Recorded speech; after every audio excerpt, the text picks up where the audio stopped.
할렐루야. 오늘 성경 말씀 에스라 6장 보겠습니다. 에스라 6장입니다.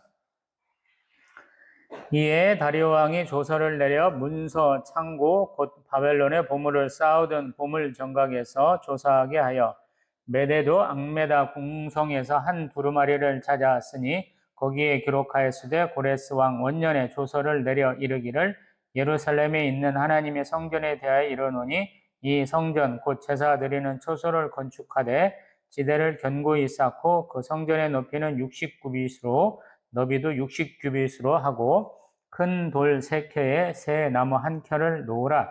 그 경비는 다 왕실에서 내리라.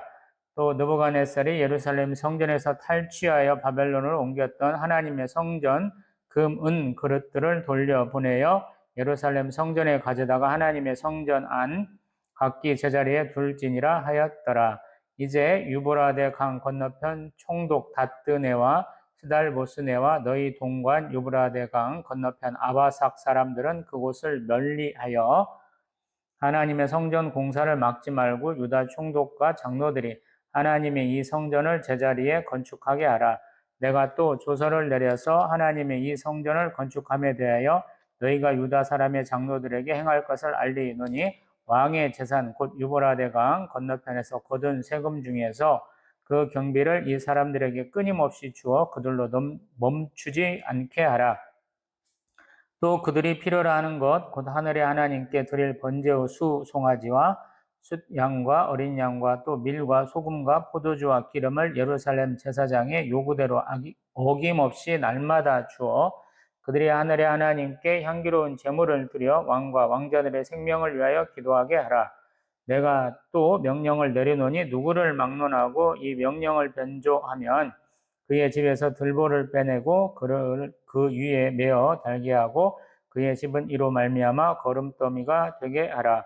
만일 왕들이나 백성이 이 명령을 변조하고 손을 들어 예루살렘 하나님의 성전을 헐진대 그곳에 이름을 두신 하나님이 그들을 멸하시기를 원하노라. 나 다리오가 조서를 내렸느니 신속히 행할지어다 하였더라. 다리오 왕의 조서가 내림에 유브라데 강 건너편 총독 다뜨네와 스달보스네와 그들의 동관들이 신속히 준행하니라. 유다 사람의 장로들이 선지자 학계와 이또의 손자 스가랴의 권면을 따랐으므로 성전 건축하는 일이 형통한지라. 이스라엘 하나님의 명령과 바사왕 고레스와 다리오와 아닥사스다의 조서를 따라 성전을 건축하며 일을 끝내되 다리오 왕 제6년 아달월 3일에 성전 일을 끝내니라.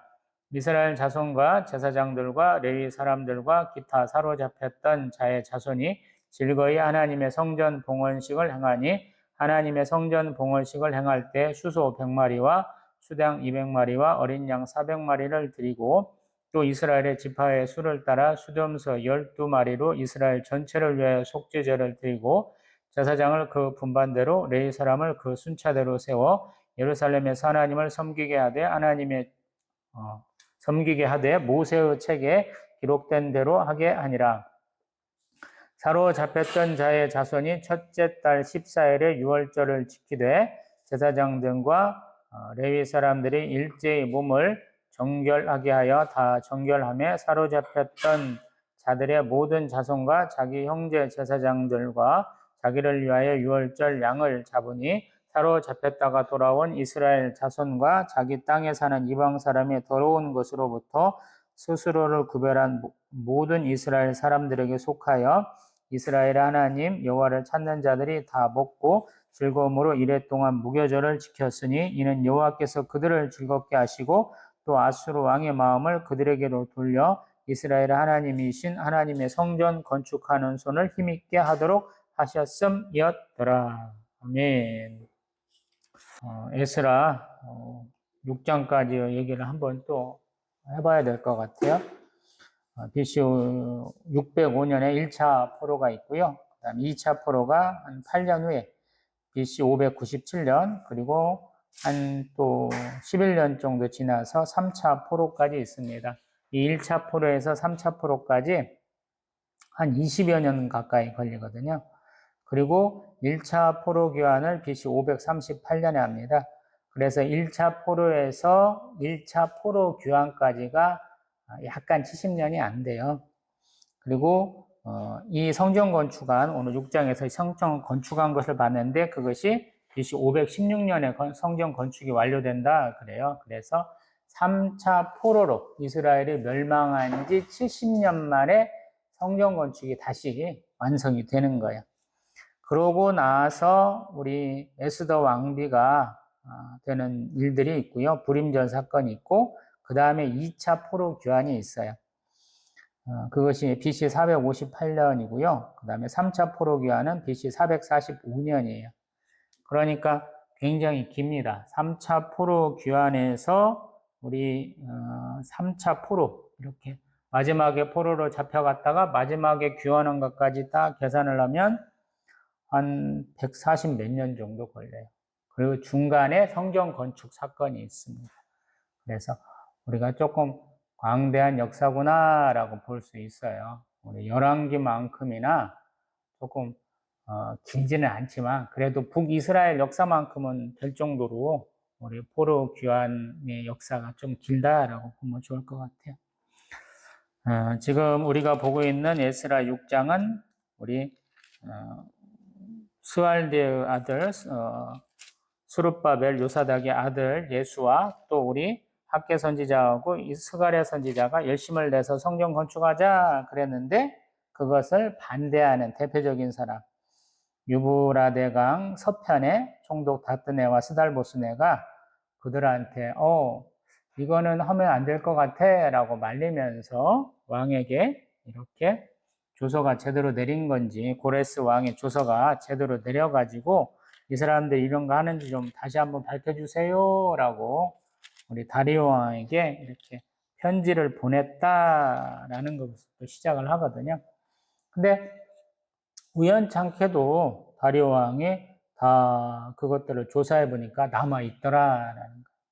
그게 또 재밌어요. 왜냐하면 왜 이렇게 중군동의 고대 왕국들은 문서들을 많이 남기긴 했겠지만 이 메소포타미아 지역은 우리가 역사를 공부해 보면 오래 지속되지 못해요. 한 100년쯤 지나면 되게 멸망하는 것 같거든요. 그러면서 이쪽에서 치고 저쪽에서 쳐요. 그러니까 이란에서부터 시리아, 터키 이런 쪽이 계속 휩쓸려 가고 휩쓸려 오고 막 이런 스타일이거든요. 그래서 조금 복잡한데 남아 있더라라는 거예요. 그래서 근 한 십몇 년 전에 있었던 조서가 원본대로 그대로 남아 있었고 다 보니까 어떻게 하라고 말씀이 있더라라는 거예요. 성전의 규격도 가로 세로가 60규빗이에요. 똑같이 높이가 60규빗이고 너비가 60규빗이다 이렇게 얘기를 하거든요.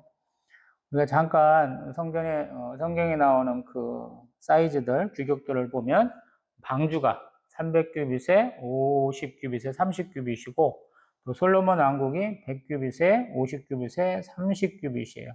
또 솔로몬 성전이 60규빗에 20규빗에 30규빗이에요. 그 다음에 성전이 여호와의 그 성막, 광야에 있던 성막이 100규빗에 50규빗이거든요.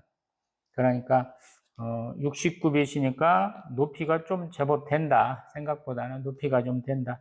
우리 솔로몬 왕궁이 30규빗이니까 그거보다 더 높게 이렇게 올라가고요. 또 너비도 상당하기는 한데 이것은 온전한 건물의 너비를 뜻하는 것 같거든요. 그래서 온전한 그 성전의 규격은 온전히 갖춘 것 같다. 오히려 약간 늘어나는 것 같다. 우리 성막 같은 경우에는 그 뜰을 기준으로 한 것이지 온전한 회막만 얘기를 하면 그보다 훨씬 작거든요. 그래서 이 고레스 왕도 조사를 좀 했는가 보다. 우리 성전에 가깝게 건축안으로 명령을 내려놓았다. 또 그 다음에 재료까지도 사절에 보면 큰 돌과 새 나무를 이렇게 해라고 말을 해놨어요. 그러니까 벽은 아마 돌쯤 되고 위에는 우리 백향목 그런 나무로 지붕을 얻는 스타일이 아닐까 싶어요. 저는 잘 모르겠지만 추측을 해보면 그 다음에 성전 건축 비용은 누가 내느냐? 그러면 이스라엘 사람이 감당하는 게 아니고 왕실에서 감당한다. 그래. 이 고레스 왕 살아있을 때만 해도 다니엘 선지자가 살아있을 때죠.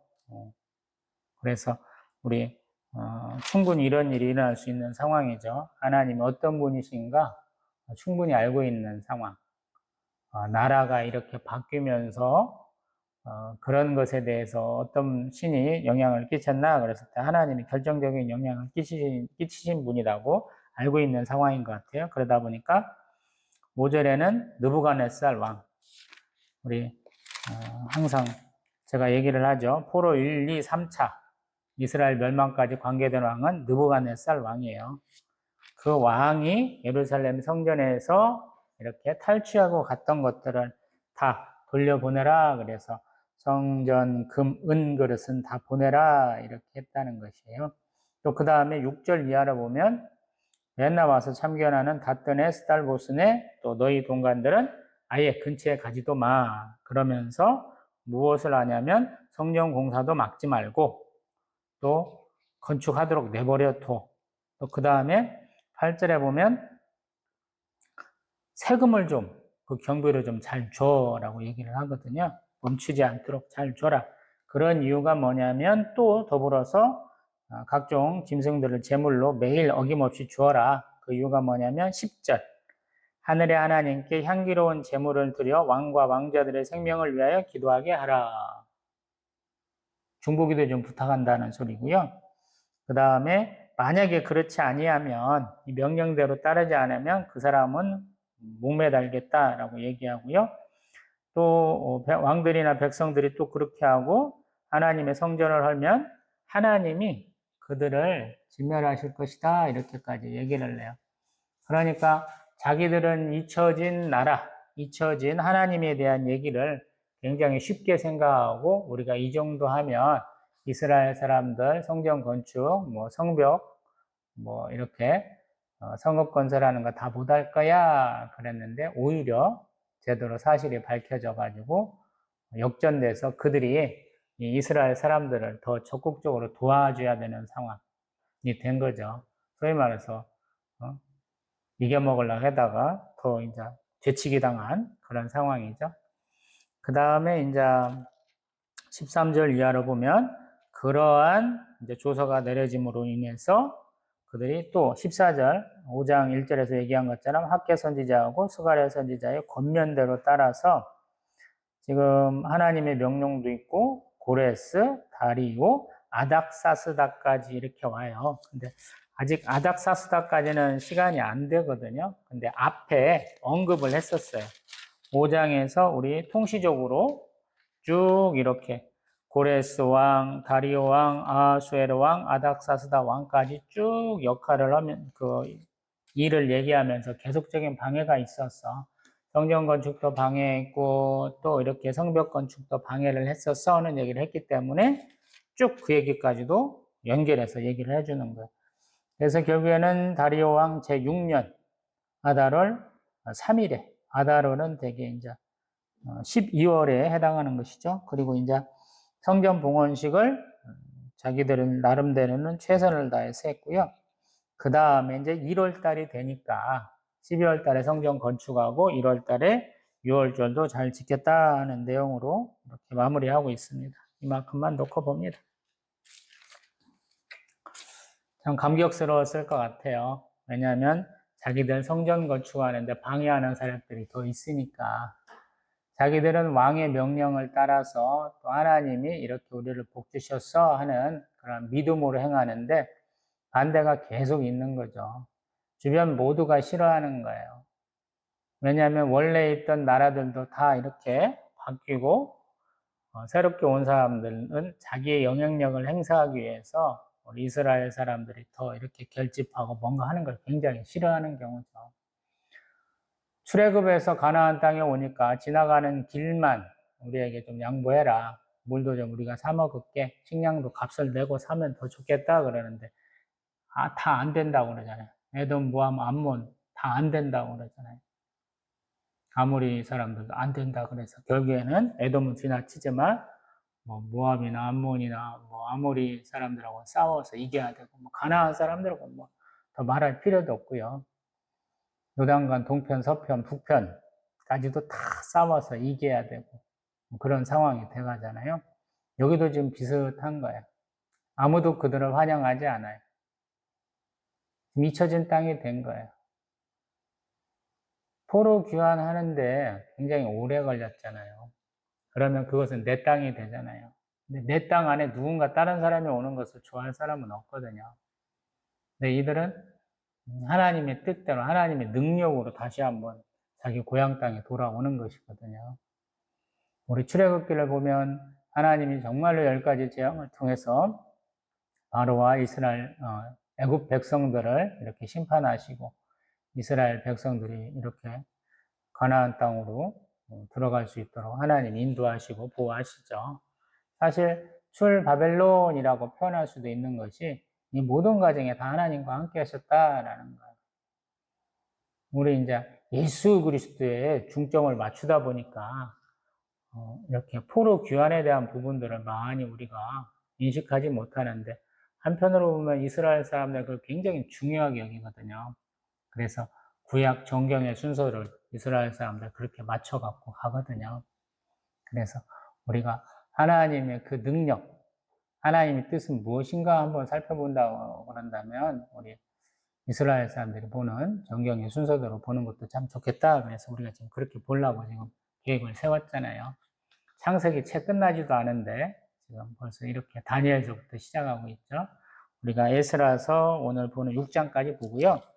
그 다음에 에스더서를 좀 갔다가 다시 에스라 7장부터 보고요. 그 다음에 우리 느헤미야서 이렇게 보고 조금 더 지나서 본다면은 이러한 일에 있어서 좀 큰 일을 감당했다 그런 하시는 학계 스가랴 선지자, 말라기 선지자까지 한번 쭉 보고 와서 역대로 넘어가면 어떨까 이런 생각을 좀 하고 있거든요. 다시 성경 말씀으로 봅니다. 오늘 아침에도 동영상을 찍으면서 그 말씀을 잠깐 인용했었는데 잠언서 한번 가봅니다.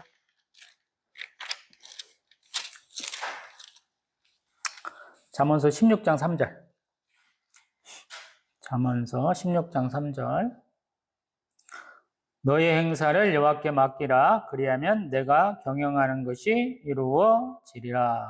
아멘. 우리 목사님들 가게 새로 내시면 이렇게 신방하실 때 꼭 이렇게 명패들 많이 갖다 주시는데 지금 딱 그렇죠. 상황이 딱 그래. 지금 이렇게 반대가 없었더라면 왕도 더 신경 안 썼을 텐데 반대하는 무리가 더 극성스럽게 반대하니까 일이 좀 더 수월하게 되잖아요. 왕이 이렇게 조서를 내렸었어. 근데 그 왕은 죽고 다른 왕이 이렇게 세워졌거든요. 그래서 잊어버릴 수 있고, 그거는 우리 조상들이 한 거지 내가 한 게 아니잖아. 이렇게 얘기해 보면 좀 말하기가 곤란할 텐데 이들을 눈엣 가시처럼 여기는 사람들이 굳이 그것을 수석수석 해갖고 옛날 일은 어떤 겁니까? 라고 찾아보게 하고 그 옛날 일이 있으니까 그대로 행하라 라는 거. 그리고 왜 그렇게 얘기했느냐라는 것을 따져보게 되는 것이죠. 그래서 우리 에스겔 선지자나 다니엘 선지자 또 예레미야 선지자가 활동하던 그 시기 하나님이 자신의 백성들이 자기를 이렇게 온전히 신뢰하고 하나님 뜻대로 행하지는 못해도 하나님은 정말로 창조주이시고 심판주이심을 보여주시잖아요. 가장 사람들이 우습게 생각할 수 있는 가장 연약하고 어린 자들을 통해서 하나님 역사를 하시잖아요. 하나님은 온 천지에 홀로 한 분이신 하나님, 유일하신 하나님을 보여주시잖아요. 그래서 그것들을 자각하게 하시고 또 하나님의 백성을 돌보게 하시거든요. 그리고 그러한 역사가 지금 또 일어났다라고 말할 수 있는 것이죠. 우리는 막 반대가 급하면 막 심하고 내가 하는 일이 잘 안 이루어지면 이게 내가 잘못하고 있나? 이게 하나님 뜻이 아닌가? 되게 이렇게 의심하고 좀 터덕터덕거리게 되고 조금 가다가 지치면 못하고 아니면 관두게 되고 그렇거든요. 근데 성경에는 되게 하나님이 말씀하신 것은 이루어진다라고 그래요. 중간에 막 과정이 어렵고 힘들어지고 그럴 땐 하나님이 하나님의 사람, 때로는 선지자를 보내서 응원해 주셔요. 그 일이 잘 이루어질 수 있도록 사람들을 다독이고 또 이렇게 기운을 북돋아주고 그렇거든요. 지금도 우리 학계 선지자하고 스가랴 선지자를 두 번에 걸쳐서 언급하는 것도 그렇다라는 거예요. 백성들은 이미 지쳤어요. 성전 건축이 긴 시간 동안 이렇게 멈춰 있기 때문에 근 한 16년 정도 성전 건축이 멈춰 있기 때문에 이게 쉽지 않다라는 거예요. 사람도 그렇죠. 저는 가끔가다 그러는데 운동하는 사람이 하루 쉬면 어떻습니까? 저 같은 사람이 새벽 예배 하루 빼먹으면 어떻습니까? 그 얘기를 맨날 하거든요. 다르거든요. 운동해보면 알잖아요. 하루 쉬면 몸 다시 만들어야 되거든요. 새벽 예배 하루 쉬면 우리 같은 개척교회는 그 다음날 또 새로 시작하는 거랑 똑같거든요. 거룩하시는 성령님이 계신 성전인데 뭐 변화 없지 않아요? 그런 분들은 조금 영적으로 무덤덤하신 분이에요. 민감하시도록 조금 기도해야 돼요. 아무리 큰 교회에도 아무리 작은 교회에도 성령 충만한 교회는 조금씩 다릅니다. 그걸 체험하시려면 어느 교회를 가든지 먼저 좌석에 앉아서 하나님 앞에 잠깐씩 기도하세요.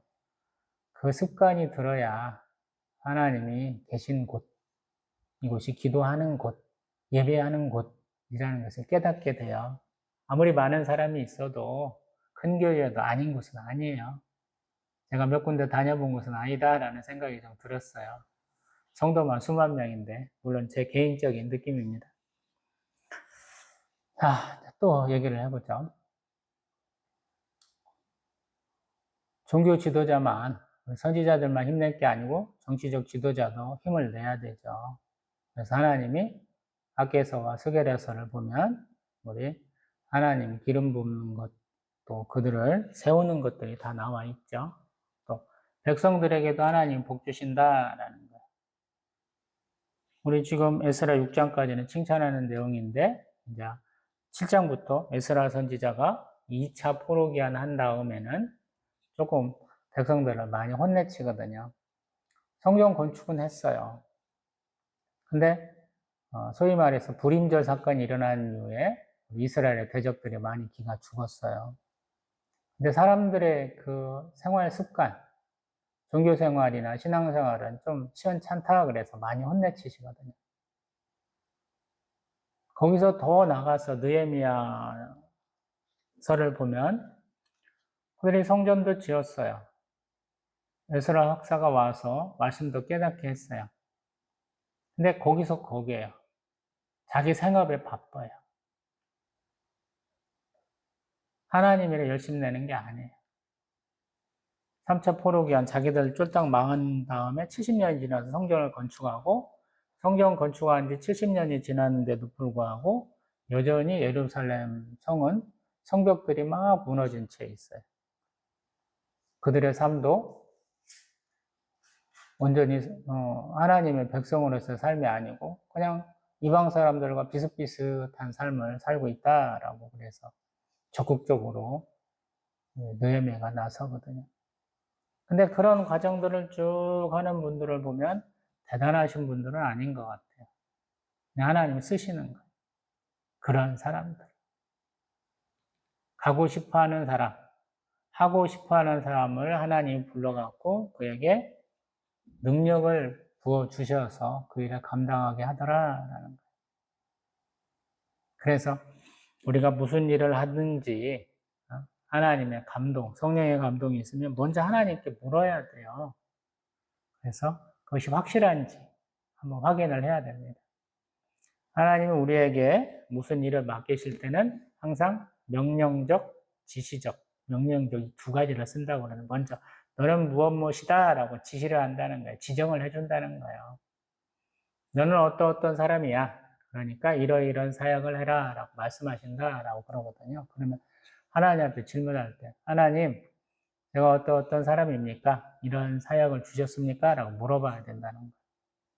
그리고 그러한 자신의 지위, 자신에게 고난이 넘어왔으면 사역이 주어졌으면 열심을 다해야 된다라는 거예요.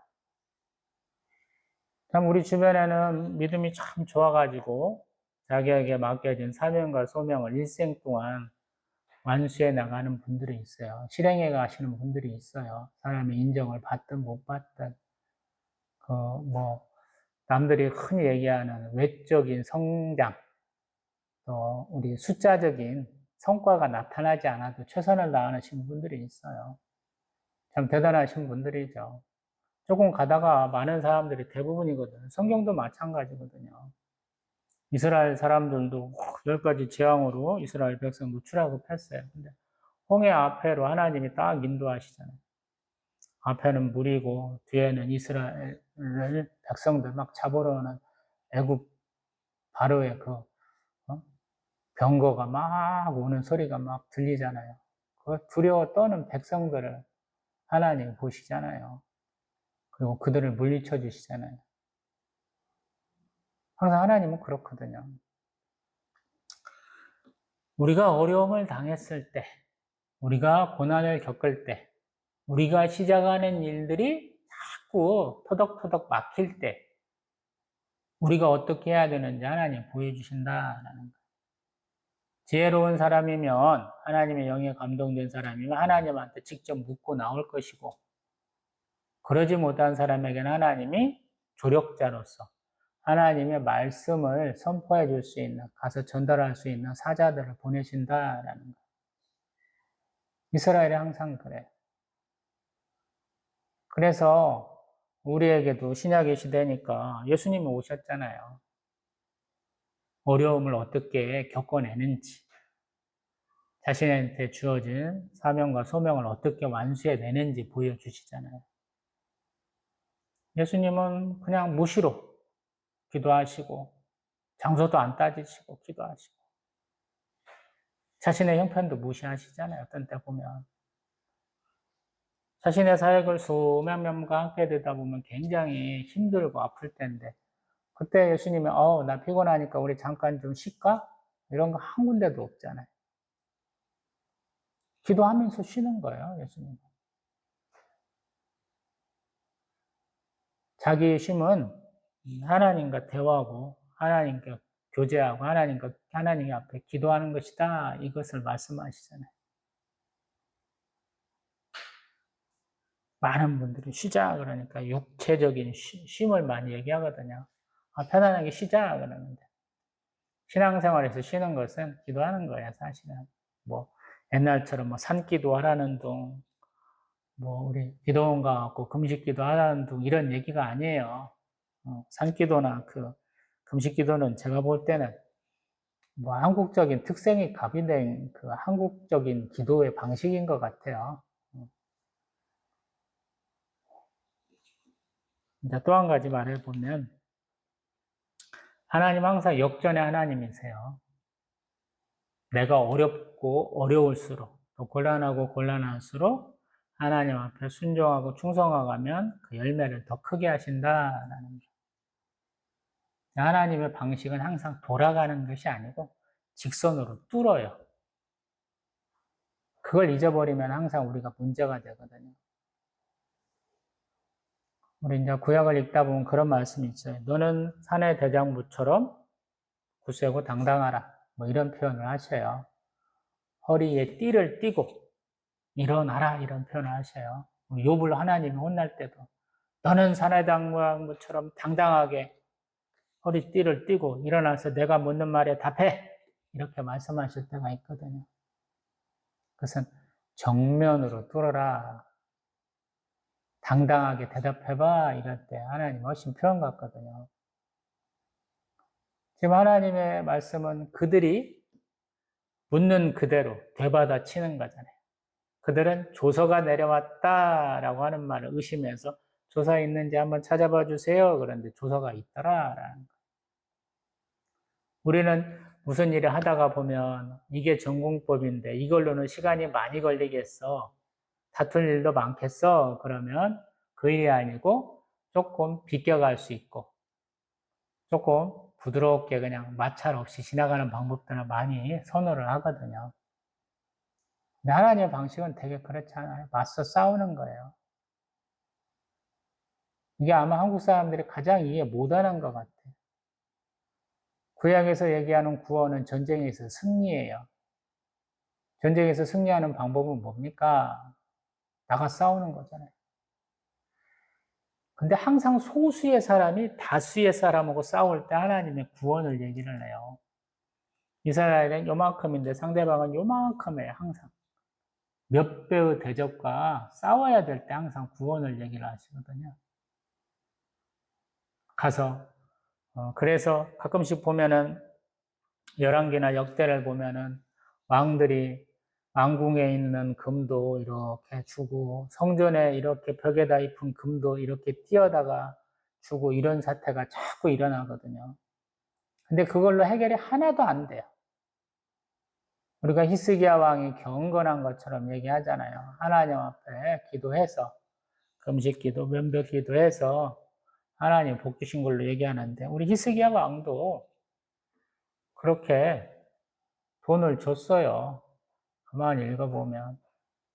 근데 그걸로 해결이 안 돼요. 돈 받고도 와서 또 이스라엘 침략하거든요. 그래서 항상 구약을 읽다 보면 하나님은 정면 돌파해야 된다. 그리고 승리는 하나님이 주시는 거예요. 그래서 하나님 앞에 열심을 다하라. 하나님을 믿고 나아가라. 라고 말씀하시는 거거든요. 그리고 굳이 에스라에서 보면은 5장에서 6장까지 가만히 보면 근 100년 넘는 세월을 쭉 얘기를 하는 거예요. 자기들 이렇게 방해를 자꾸 받았어. 근데 이겨냈다라고 자랑스럽게 써놨잖아요. 자기들 능력이 아닌 거죠. 하나님 말씀에 순종하고 갔더니 우리가 이렇게 이루었어 라고 얘기하는 거예요. 한편으로 보면 참 찌질한 역사예요. 뭔 그렇게 오래 걸리는지 모르겠어요. 우리 60규빗에 60규빗, 뭐 높이가 60규빗이라고 그러면 되게 많이 해봐야 뭐 50cm 잡으면 되거든요. 되게 45cm라고 얘기하니까 규빗 하나를 0.5m라고 계산하면 60규빗 해봐야 30m예요. 30m 도대체 얼마나 길고 얼마나 넓습니까? 그러면 별 볼 일 없거든요. 30m짜리는. 근데 그 세월을 이렇게 질질 짜고 있는 거예요. 나름 자기들도 이렇게 기술자들이 많은 집단이거든요. 이스라엘 자체가. 근데 너무 오래 걸린 거예요. 한편으로는. 근데 상황도 참 녹록치 않았다라고 얘기를 하는 거죠. 그래서 우리가 천신만고 끝에 겨우 이렇게 해냈어요. 라고 얘기하는 거예요. 그래서 어려움은 있을 수 있지만 불가능은 없다. 하나님의 뜻이면 우리가 온전히 이룰 수 있다. 이 얘기를 하는 거예요. 그래서 더 우리가 하나님 잘 믿고 더 열심히 살자.